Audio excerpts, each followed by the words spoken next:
Shalom saudara-saudara yang terkasih dalam Tuhan, kiranya kasih karunia Tuhan yang tidak terbatas terus menolong dan menyertai kita di sepanjang hari ini.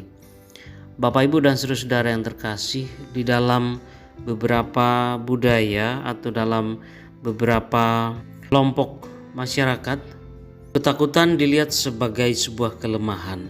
Ketakutan tidak dilihat sebagai kekuatan. Bayangkan saudara, kita melihat di dalam berbagai macam cerita horor atau juga film-film fiksi yang memanfaatkan ketakutan sebagai daya tarik utama.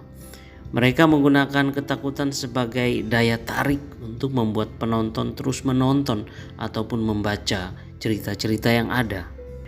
Pertanyaannya adalah, kenapa sampai kemudian banyak orang sangat tertarik dengan cerita-cerita ataupun film-film yang menampilkan setan misalnya, atau zombie, atau tokoh-tokoh yang jahat. Ternyata saudara, banyak orang yang percaya pada kekuatan dan juga makhluk yang bersifat supranatural selain Tuhan. Nampaknya bagi mereka lebih mudah untuk menerima pahlawan superhero begitu yang bersifat hayalan daripada percaya pada Tuhan, karena apa yang mereka terima dan kemudian mereka yakini itu hanya memerlukan imajinasi.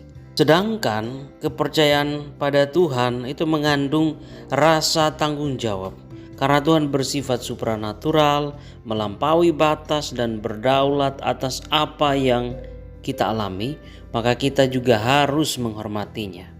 Tetapi tanggung jawab untuk menghormati Tuhan itu ternyata mengganggu pandangan kita tentang kemandirian dan juga kemauan diri manusia. Atau seperti yang dikatakan oleh beberapa kelompok bahwa kita harus menjadi titik pusat yang menentukan pandangan dunia kita, sehingga tidak ada tempat bagi Tuhan. Sehingga disinilah pentingnya kita memahami takut akan Tuhan. Takut akan Tuhan sering disalahpahami, dan orang-orang seringkali mengacaukan gagasan umum tentang takut dunia yang sempurna dan yang menyembuhkan orang-orang dan peduli terhadap orang-orang buangan. Namun saudara, takut akan Tuhan sebagaimana yang diungkapkan di beberapa bagian yang ada dalam Alkitab berbicara tentang rasa hormat, kekaguman, kekudusan, dan masih banyak lagi. Nah, saudara yang terkasih dalam Tuhan, lantas kemudian apa definisi paling sederhana takut akan Tuhan itu? Definisi yang paling sederhananya adalah penghormatan. Dalam takut akan Tuhan ada keyakinan yang kuat, dan juga anak-anak Tuhan akan memiliki tempat perlindungan. Takut akan Tuhan adalah sumber kehidupan untuk menjauhkan orang dari cengkeraman maut. Demikianlah yang diungkapkan di dalam Amsal pasal 14 ayat 26 dan 27. Dalam ayat-ayat dalam Amsal ini, takut akan Tuhan adalah sumber kehidupan dan tempat perlindungan dan keyakinan yang kuat. Takut akan Tuhan sebagai sumber kehidupan didasarkan pada hubungan dengan Tuhan dan tanggapan pribadi kita terhadap kedaulatannya sebagai Tuhan yang Maha Kuasa. Saudara, seringkali Alkitab menggambarkan Tuhan sebagai tempat berlindung. Ini bukanlah tempat perlindungan fisik yang sebenarnya, tetapi rasa aman dan istirahat yang didasarkan pada hubungan kepercayaan dengan Tuhan. Tuhan berdaulat, Dia berkuasa atas segalanya, lebih besar dari segalanya, dan selalu dapat dipercaya. Ada orang yang kemudian bertanya, bagaimana takut akan Tuhan bisa menjadi sumber kehidupan? Saudara, Tuhan adalah pencipta dan pemrakarsa semua kehidupan. Ketika seseorang memiliki rasa hormat dan kekaguman yang mendalam kepada Tuhan, maka mereka akan terhubung dengan Dia yang benar-benar memegang hidup kita di tangannya. Yesus pernah berbicara tentang perbedaan antara takut akan Tuhan dan rasa takut yang cemas. Jangan takut kepada mereka yang dapat membunuh tubuh, tetapi tidak dapat membunuh jiwa. Sebaliknya, takutlah kepada Dia yang dapat membinasakan tubuh dan jiwa Bukankah 2 ekor burung pipit dijual seharga 1 dinar? Tidak seekor pun dari burung pipit itu akan jatuh ke tanah tanpa seizin Bapamu. Setiap helai rambut di kepalamu telah dihitung. Maka jangan takut, karena kamu lebih berharga daripada banyak burung pipit. Matius 10 ayat 28 sampai ayat 31. Yesus menyatakan bahwa takut akan Tuhan lebih kuat dan lebih berharga daripada rasa takut yang mungkin kita miliki terhadap orang lain.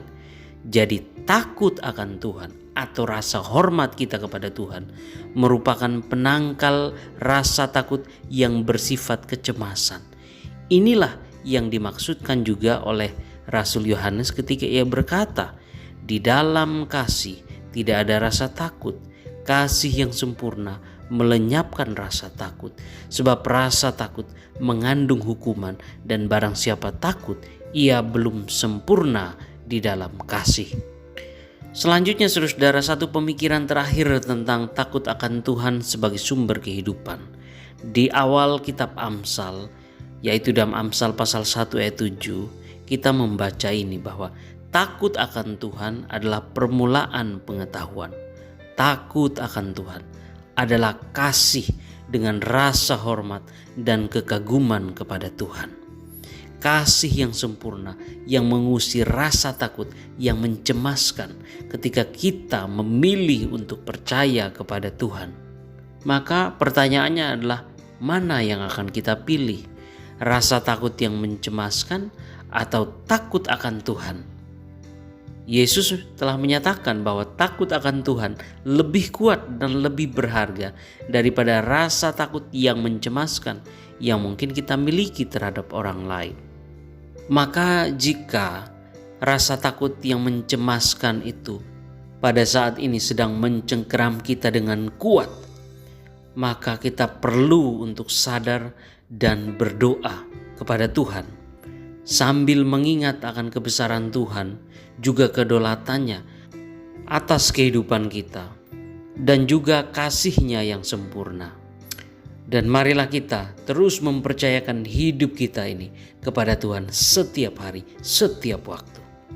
Maka kesimpulannya pagi ini adalah percaya kepada Tuhan dengan rasa takut yang penuh hormat adalah cara yang terbaik untuk memulai atau menjalani kehidupan kita.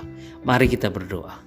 Bapa di surga, kami mohon kepadamu, sertai dan pimpin kehidupan kami di sepanjang hari ini. Kuatkan dan teguhkanlah iman kami. Kiranya apapun yang kami jalani, kami hadapi di hari ini, tidak membuat kami cemas dan khawatir, karena kami mempunyai Tuhan yang memegang kendali penuh atas kehidupan kami. Terima kasih, di dalam nama Tuhan Yesus kami berdoa. Amin.